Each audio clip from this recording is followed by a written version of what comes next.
Hello and welcome to our new podcast series, the Halftime Cuppa Coaches Club podcast.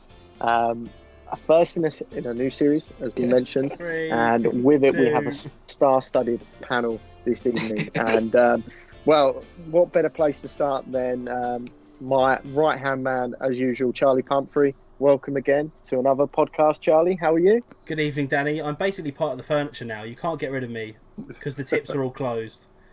And I'm happy to be here, Danny. Happy to be here.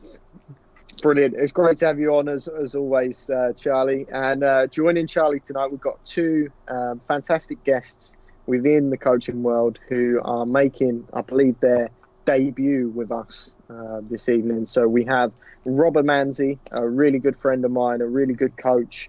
Currently, you're the club secretary at Kinja Football Club. That's correct. Rob, thank you, Danny. Yeah, how are you this evening? Yeah, I'm good. Thank you to you and Charlie for inviting me on. Really looking forward to it. Thank you, folks.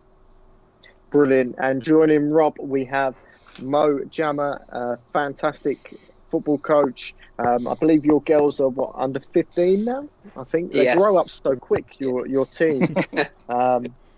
He's, again, another fantastic coach, and we'll have some great insight. So thanks for coming on, Mo. That's all right. Thanks for your invite, and looking forward to my debut. Good stuff. Oh, who's got the bagpipe? That's right. No, my phone decided to go off, guys. It's all right. Would it be a half-time couple production if there wasn't at least some bagpipes at some point? Oh, let's be honest. There's always something in there. There's always something. Right. Okay. So let's kick things off then. Today's podcast is all about coaching philosophies. So I guess really we're going to talk about obviously that and how that applies to when you go and coach your teams. So I'm going to kick off with Mo. Just give us a general overview of what you believe to be your coaching and playing philosophy. Oh, well, that's a tough one now, isn't it? So it is. I know, it's a good subject, really, and one of my favourites. My coaching philosophy is usually just the development of the players and trying to improve their ability as much as I can, whilst trying to make them work as a team. While the playing philosophy is usually based on teamwork and possession football, mainly because of my love for attacking and possession football, such as coaches Pep Guardiola, etc. So teamwork, possession-based philosophy, playing-wise, and player development in terms of coaching-wise. That's it, really. Brilliant there. Yeah. Sorry. In a nutshell. Yeah. Thank you very much, Mo. Okay, Rob, let's bring in your thoughts then. What's your philosophy?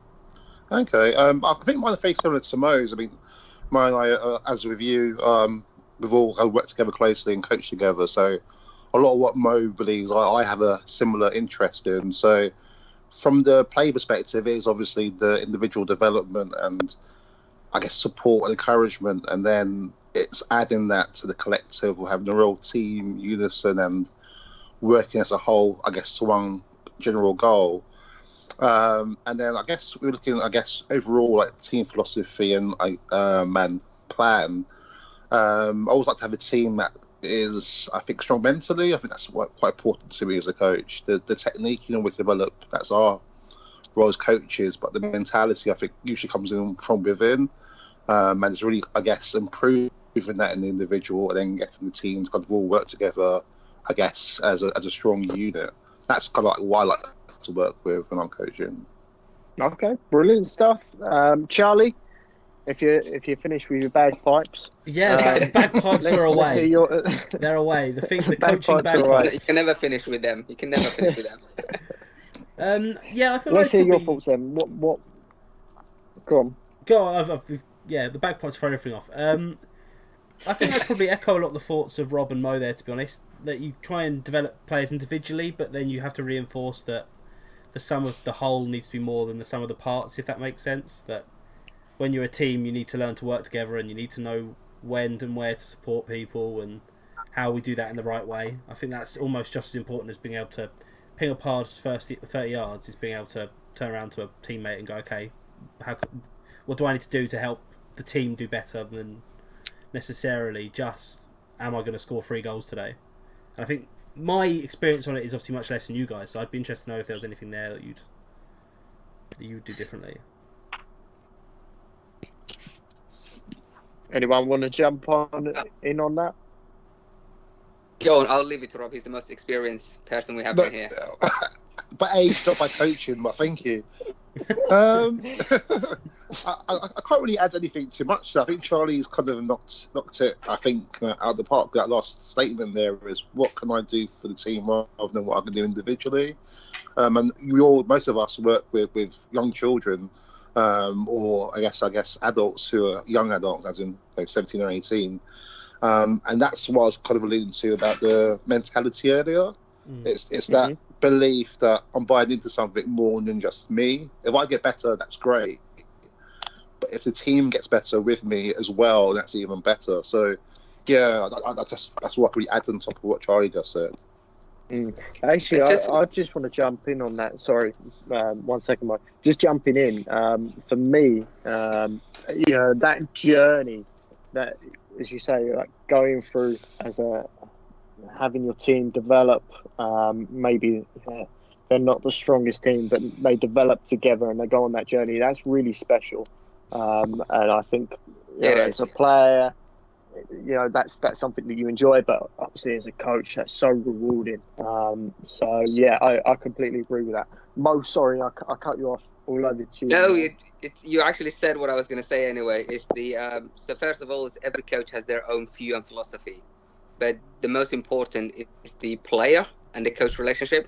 So building that throughout the years and seeing them grow, develop, regardless of if they become amazing or just average players.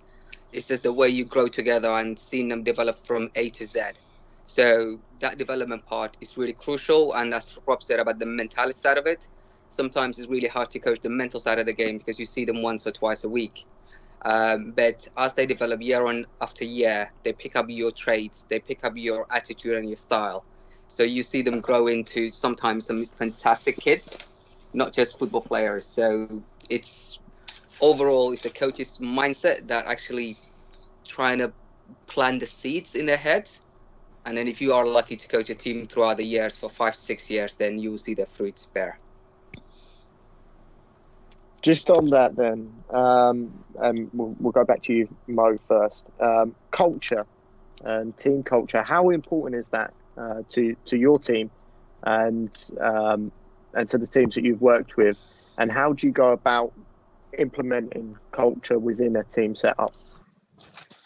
To be honest with you, it's sometimes you're forced in these situations. So as you know, and Rob knows as well in this, we don't have kind of group of children from one place. We have multiple kind of different environment, kids coming from different environments. So the culture is really, really important. So the first few rules that, for me, in my opinion, that I trying to get into their heads is the simple punctuality, attitude, and the respect. And once you get that into their heads, so punctuality, not just turning up, but also putting the effort in. You've got kids, as you know, both of you, we've got American kids, we've got British kids, we've got kids that sometimes don't even speak English. So trying to make sure they all understand what the coach is expecting you. That, for me, those 3 little, almost non-essentials at the same time is very, very essential to me. So they're all on board. They're all respectful to each other. They're all listening to each other and all working well together before all the philosophy or anything else. So that's my number 1 rule, basically. That's where I get in when it comes to the culture. And Rob, let's bring you in. Obviously, we spent a lot of time together with the under-15s team that we was working with. I don't know if you remember some of the stuff we used to do back then. But I mean, one springs to mind is obviously the team social events that we tried. What's your thoughts on culture and it being implemented within teams? It's a lovely one, I think, because I don't think it's straightforward. I think Mo did excellently there, just to summarize some of the key points there about punctuality and the attendance and the commitment, which is, I imagine, it's across most of grassroots, but I think certainly what I noticed when I worked with you, Danny, in Metro Socials, was something I kind of stole from Mo, because he said that a long time ago with his various teams, is just that attitude of being a group. And also like for parents as well, you want them to be part of it. It's a community as well, isn't it, really? It's making sure we have that togetherness, understanding, and constant communication. What's expected of you, what's expected of the team, what's expected of us as coaches, what we want to do to help you, how you can also help yourself and help us. So it's very much creating that environment where everyone's transparent, everyone's clear, you want to have fun, but you want to do it the best way possible.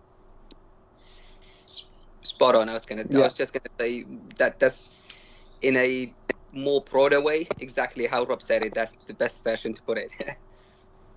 Good. Okay, Charlie, turning to you now, because obviously you've been at Kinja with us. You was coaching at Kinja, and now you're coaching at a different club. Is there any differences and any cultural differences that you've noticed at your new club that you've seen a positive impact on? Yeah, I think the difference. I mean, the clubs that I've coached in North London with Kinja, and then I've coached back down in Sussex, where I'm now based. And there's a lot of difference. I think the teams I've coached them in different age groups as well, but also the types of player that you're coaching, and then like you say, the backgrounds they come from. I think they find actually that the players I coach in Sussex are from a very similar. All of them are from a very similar background.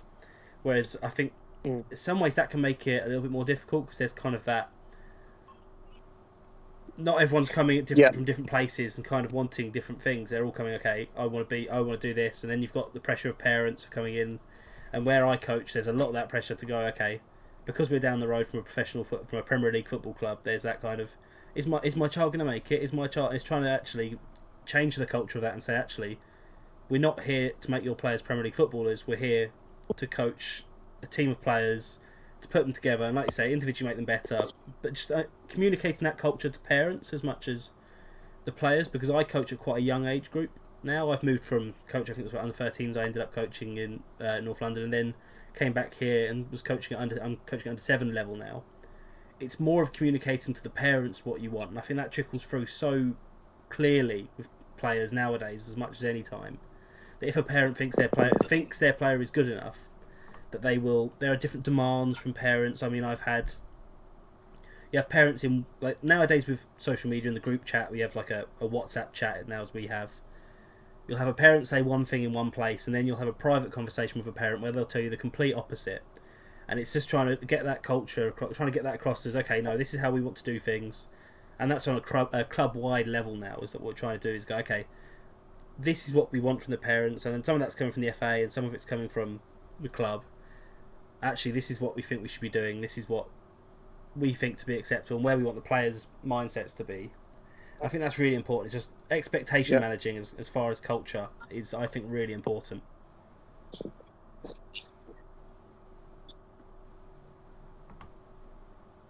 Okay, Charlie, just one more question. Going back to you quickly. Now, as we said, you've gone from Kinja, you've gone to this new club. How hard has it been to implement your coaching philosophy there at a new club? It's interesting because the situation that I was in with Kinja was the dynamic, because I had a lot of control I had a lot of control of where the team was going, what we were doing on a weekly basis, and then coming to a new club, and I'm now coaching with a coach who's in their first season of coaching, but they're given the power to make decisions, so it's kind of trying to use a bit more influential power than instrumental power when it comes to things like that, and sort of saying, okay, well, what if we try something like this? What if we can look at it this way and maybe look at implementing something like that, whether it's team selection, whether it's something as simple as saying, okay, if we're going to get into a game at the end of a training session, let's not put the best 5 against the worst 5, let's put this player against this player and that player against that player, and it's just trying to influence more than be instrumental, I think, which has been a little bit of change for me, but I've quite liked it. It's good. It's different. Good. Okay. Let's go to Rob now. Rob, when you're coaching, what is if you had to lay down some non-negotiables, so aspects that you you don't bend round. These are the rules, and nothing but the rules. What are your sort of non-negotiables when it comes to coaching? Okay, good question, because I think it's a bit tricky, because I think deep down we've all got ideals or as idealists or what we would like to make sure is enforced or brought in. But when we're being honest about it, at grassroots level particularly, we don't put too many demands on the player or the parent. So for me, I don't really put non-negotiables in, but if there were certain aspects that I would say are areas where there's maximum commitment, I think is the key one. So that's basically, if we train twice a week, for example, please arrive for training on time twice a week. If you're unable to attend training, let us know in advance the reasons why. If you're running late, let us know as well. Is obviously respect for your teammates. That's, I think, is an obvious one, but one that maybe we get overlooked by slightly because we don't talk about it openly enough. But and I say respect, I mean support, decency, have fun, but also be strong with each other, push each other on. And I think the last one really is just about giving your best. It's once again, it probably sounds very obvious and cliche, but if you made the effort to come to training or to a match on a Saturday or Sunday morning, don't come there and then just stroll through the match or stroll through training. Really do all you can to be the best that you can be, because ultimately we can't do everything we can to get you to a better level or to improve you as a player or to even understand your development better. It's very much down to you as an individual. So I say the commitment, the respect, and then there's just the work ethic. They're the three I would say. Yeah, I definitely agree with that last one in particular. It's so frustrating, isn't it, when you get players turn up and they're there but not there. It can be so frustrating. But I think, going back to my previous point, sorry to drag on, is that we can't demand that from them every single week and every single match, every single training. But it's the respect aspect of doing as much as you can, really. I think, but yeah, it can be frustrating when you get someone there and they're literally, like you said, they're just not there really. They're just zoned out for an hour and a half. Yeah. Okay, let's bring in Mo then. Mo, any additional non-negotiables or anything you want to comment on in terms of what Rob's brought up there? To be fair, when it comes to these non-negotiables, I think I might be the only coach in the world that has almost a list. Rob's laughing because he knows this. I'm sure you know. I sense what's coming next. Oh, you do? Okay. Now, my non-negotiable usually is both the team and playing philosophy. And Charlie mentioned about the parents at the beginning. And I am one of the lucky coaches as well who have teams that have parents and players meeting at the beginning of the season. So every season I have so many handouts to the parents and players, printing out the playing philosophy, the style we want to play, how we're going to do the coaching, whether it's month by month, etc. So my number one non-negotiable is usually the team style and how we play. So whether it's playing from the back, even if the goalkeeper can't kick it far, the parents know that it's a must. We have to be better at it. Even if we make mistakes, we will continue doing so. And to be honest with you, the reason why this is non-negotiable is to improve the players' confidence.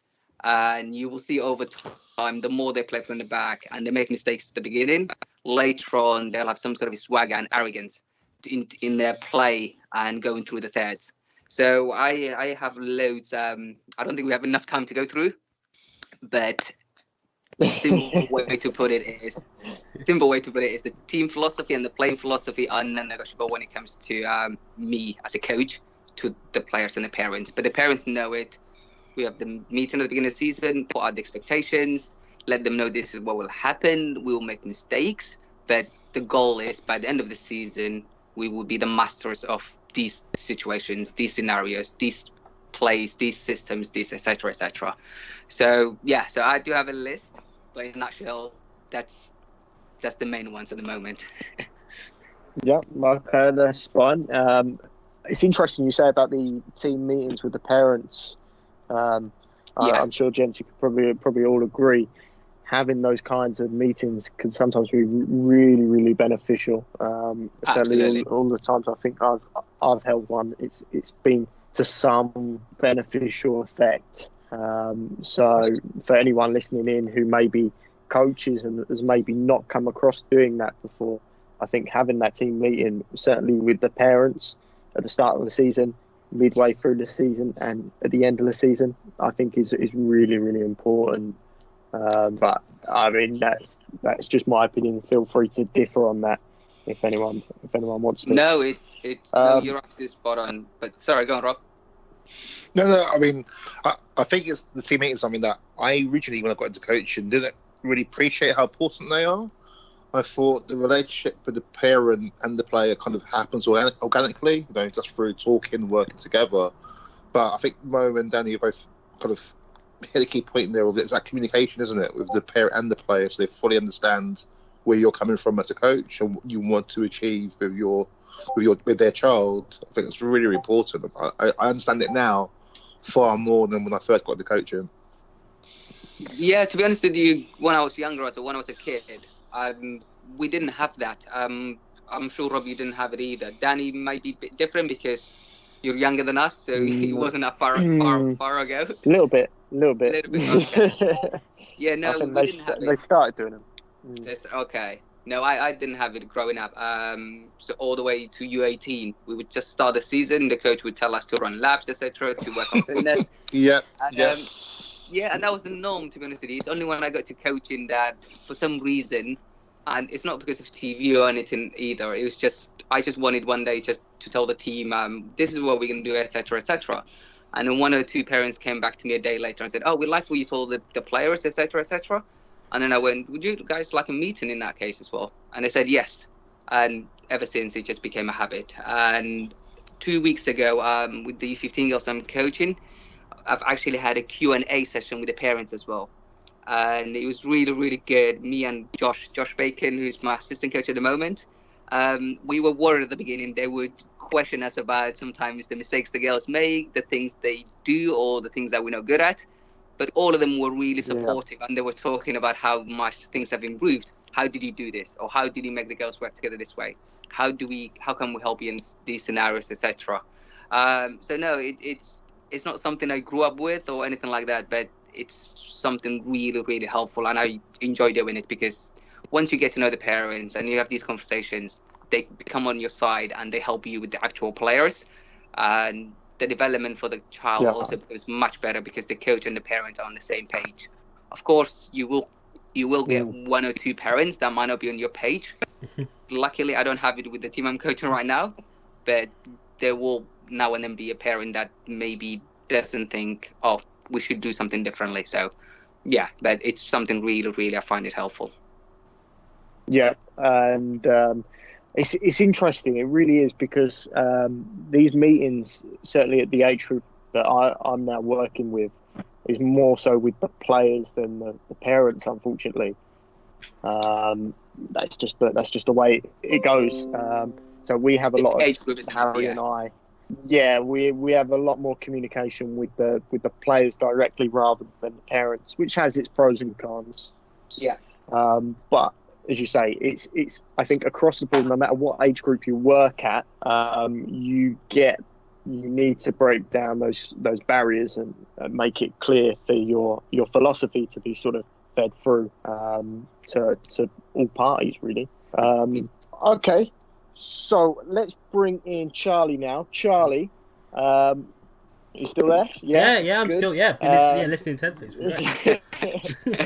I've had a great time, Danny. Don't worry about me. Just wanted to find out from you if there was any coaches that you look at in terms of the professional game, and they sort of model your philosophy or part of your philosophy. Is there any that come to mind at all? I think, to be honest, it's very easy to turn around and go, oh yeah, Pep Guardiola's fantastic and Jurgen Klopp is fantastic.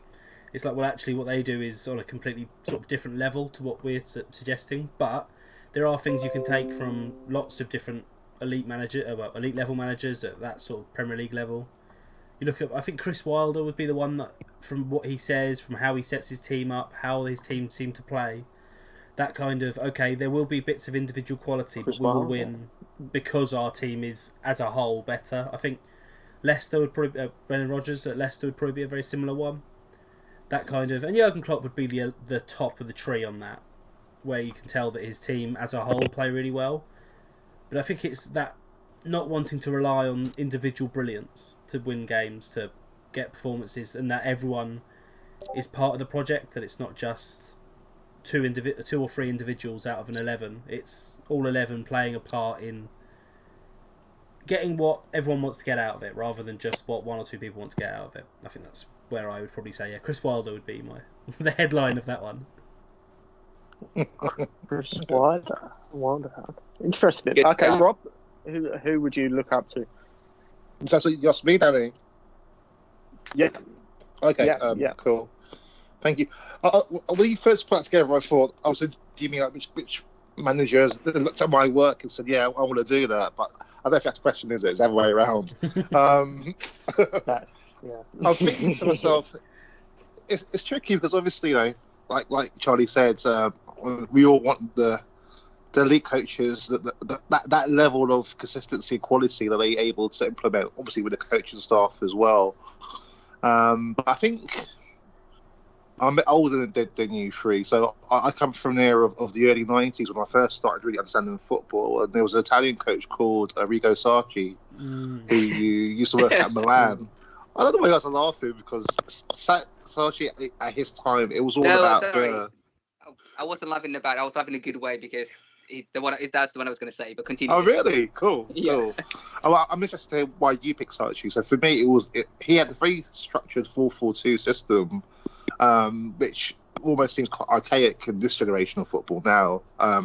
But what he was quite revolutionary in the sense of the shape of the system.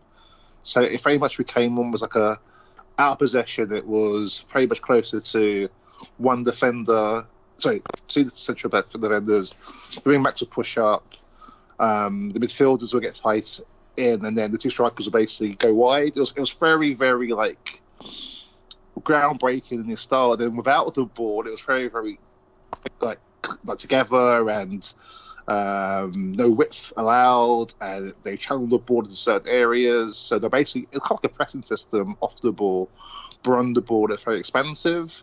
And I remember watching the Milan teams in the 90s and seeing that, I'm thinking, wow, this looks very different to the football I used to watch in the Premier League at that age.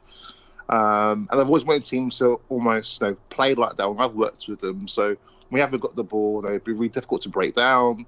Similar to what Charlie said, the real team ethic. Then when we got the ball, I want the team we played against to have to take a large, deep breath, because we've got the ball and we're moving it quickly, and everyone's moving to space and we're hard to break down. So I think growing up, it was definitely Rigasaki. I think more modern managers right now, if I had to pick one particular style, I quite like, and I'm actually going to give this person a lot of praise because I don't really get enough of it, is Nuno at Wolves. They're a team also. I think you watch them closely with the shape.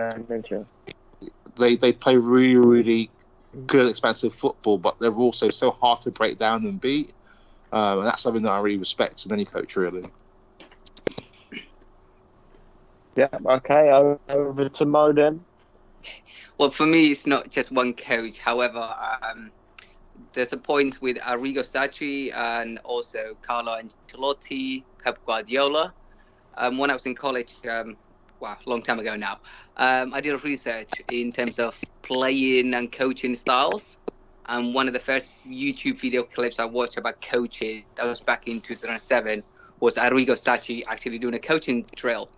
And some of the players he had at the time was Frank Rijkaard, and I've never seen Frank Rijkaard at the time. Well, on the video was one of the world's best players, but on the coaching video, I've never seen someone who runs back and forth as much for someone whose ability and do as much defensive work on sliding on empty cones. So, first time I watched that video, I actually fell in love with, because it was simple and effective way of coaching. And Rob talked about the out of possession way of AC Milan in the 90s. And watching that YouTube clip, you saw how his vision would be coming to the match days. Because on the training session, there were no footballs at all. It was players standing and empty cones in an area, another set of cones in another area, and he would have a whistle, and he would blow that whistle, and the players will sprint to a cone or a different kind of cone. And all of this were to do with match situations. So if the ball was somewhere on the right wing, for example, and he blows the whistle and points to the right wing, they will all sprint one way and shift to another corner, and so on and so on. Then he would introduce a ball afterwards, and the players would, because they were world-class players, he didn't have to say much, because every situation they were in, he put them into the situation. And when the ball was there, they would do their talk with the ball. And that was really amazing. So I fell in love with Arrigo Sacchi's style of coaching when I watched those YouTube clips. And then the Ancelotti style of the late AC Milan, the Champions League winning teams, which was brilliant. The 4-1-2-1-2 formation, the 4-4-2 diamond, and how they would play in possession with such an attacking vivo and only have two centre-backs. And everyone else goes and invades in the opposition area. And then when they become out of possession and start defending, the way they would defend with the 4-4-2 formation was fantastic. It was brilliant. And then Pep Guardiola in the last one is just watching, I'm sure you all agree, watching Pep Guardiola teams, whether it's the Barcelona, the Bayern Munich, or even the Manchester City now, who I don't think is the same level as Barcelona back then. It's just so amazing to watch, basically, the way they recycle and retain the ball, especially that Barcelona trio in midfield of Xavi, Iniesta, and Messi as the number 10. So for me, it's not just one coach, but in terms of the coaching style, Danny, you probably know this because you've worked with me quite a lot. We would spend on situation coaching. So if the ball is on that side, we shift to one corner, we expect this and we expect that, etc. And even Rob as well, I think it's a while back now, but you remember the style of the way I used to coach with the Pep Guardiola style of the possession-based football, short passing in midfield, recycling and playing it through the thirds. Yeah, I remember. Yeah, so and when it comes to attacking side of it, it's the Ancelotti side of it, of invading to the opponent's area, just leaving two centre-backs, one in front of the another, almost a formation of 1-1. One sweep on one centre-back that stops the counter-attack, another one that covers. So yeah, so it's multiple coaches' idea put together, but mainly because of I loved seeing them coach. I watched and fell in love with the way they did things, and that kind of inspired me to kind of put together those three and use it my way. Yeah, to be honest with you, that's why I loved when you said Arrigo Sacchi, because I didn't think it was someone that other people nowadays appreciate as much as people back in the 80s or 90s would. There's some superb coaches there, and I mean, just to add in an extra couple names, Bielsa as well. I think that what he's done at Leeds in terms of you look at, from what I saw anyway, you had a bang average Leeds side. I saw them the season before. No, as in, I don't think they signed anyone that season. Season he took over. He maybe signed one player, but the complete contrast in terms of the football they were playing before and then the style that he implemented there was incredible. Wolves, as you say, Nuno. Go on. So I was just going back to before you moved on from Bielsa. I think Rob might know this. Bielsa coached Udinese back in 2005, and he turned a mediocre team that was harboring relegation into a Champions League team within 2 seasons. And I'm not sure if you remember, Alexis Sanchez and Antonio Di Natale were in that team, who went on to become superstars in other teams. So I know you're seeing Bielsa now in Leeds United, but what he's done with Atletico Bilbao... In Leeds, but it's got a whole history. He sure does. Yeah, just to jump in there, I think there's a term that's used I've been getting into American sports recently, which has been really interesting. Completely different talk about coaching there, but they talk about coaching trees and about how coaches will refer to the experience of older coaches, and how Bielsa is spoken about by, every Spanish-speaking manager I can think of has mentioned Bielsa at some point. You look at Pochettino, you look at Guardiola. Yeah. They've all mentioned that Bielsa is kind of the grandfather of what they want to do.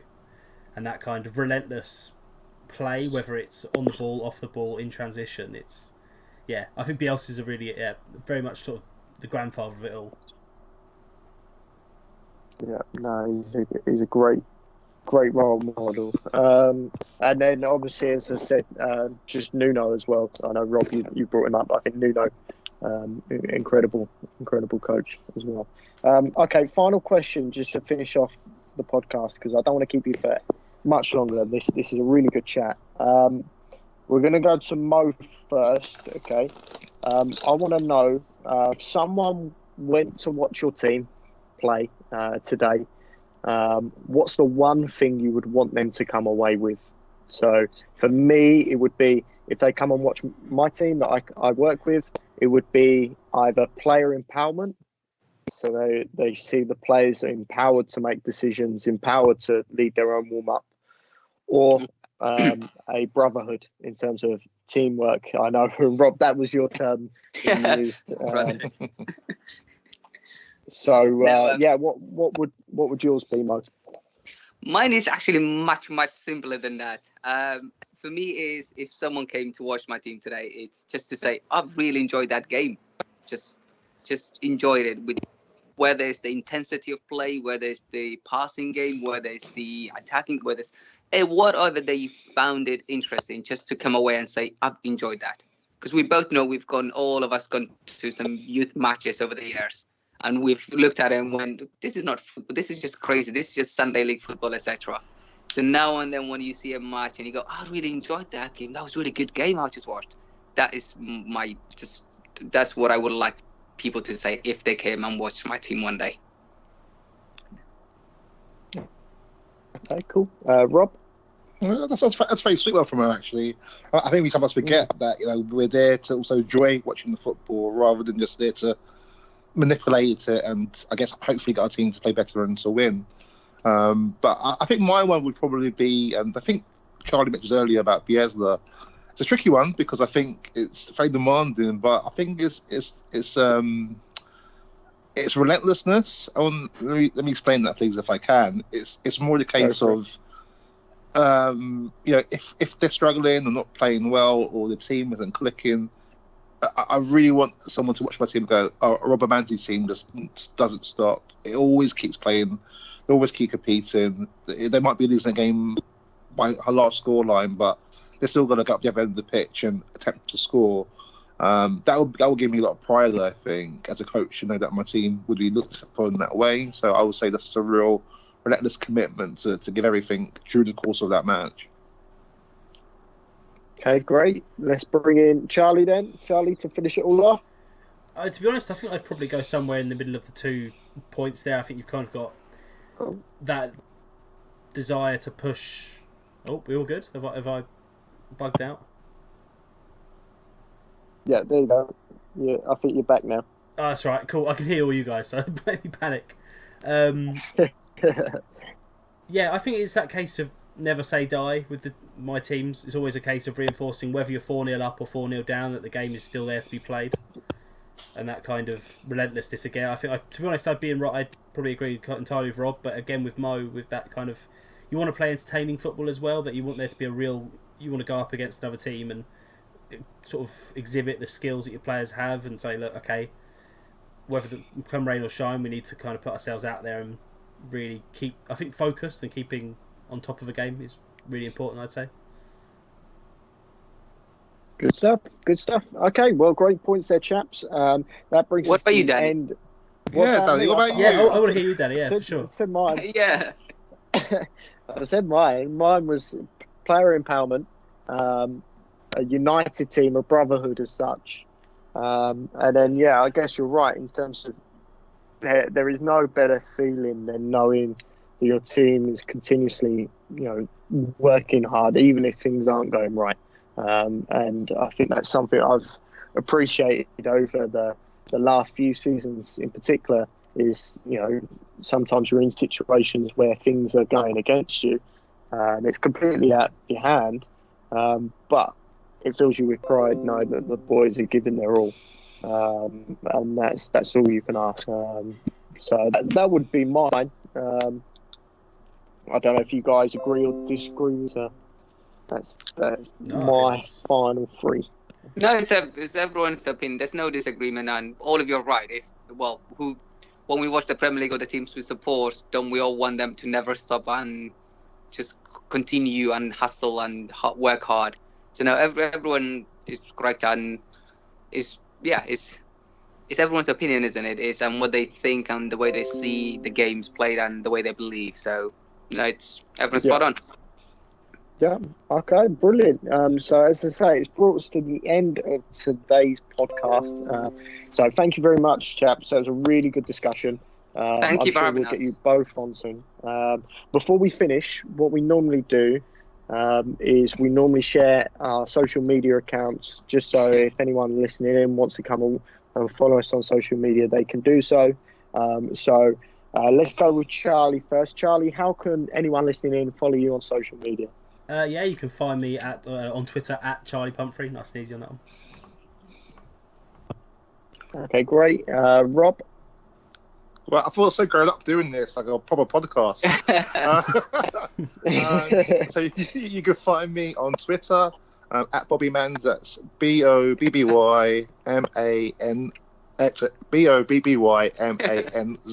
There we go.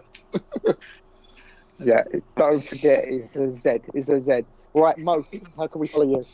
I'm actually laughing because you guys remember your Twitter. I can't remember mine because that's how much I can't use it. I only just check out people's professional football and just retweet and tweet. Well, I don't actually tweet. I just retweet or like things. So I'm sure if you search my name, Mo Jama, I'm somewhat there. But sorry, Rob. It's the MJ10 or something like that, isn't it? I'm pretty sure. That's my Instagram. Yeah, I feel like it's probably something along those. There you go. Look, you've got your social media plug. One per podcast. Yeah, I've created it such a long time ago, and I hardly do anything with it. It's just, it's something to do with M Jama or Mo Jama. Number 10 will always be involved. So there you go. So you can have a search for that. And you can follow me on Twitter at DannyCook1996. And don't forget, of course, check out our website, halftimecuppa.com, for more content, especially coaching content is going to be coming up over the next couple of days. We've been working really hard behind the scenes, creating some content. It's all scheduled. It's all going to be up later on in the week. So we should have plenty there for you to digest, despite the lack of football that's going on in the world right now. As I say, thank you very much, gents. Thanks for your time. I appreciate it. Thank you very much. Thank you. Thanks, Charlie. Thanks, Danny. And until next time, obviously take care of yourselves, given all this coronavirus issue. Take care of yourself, stay safe, and until next time, goodbye.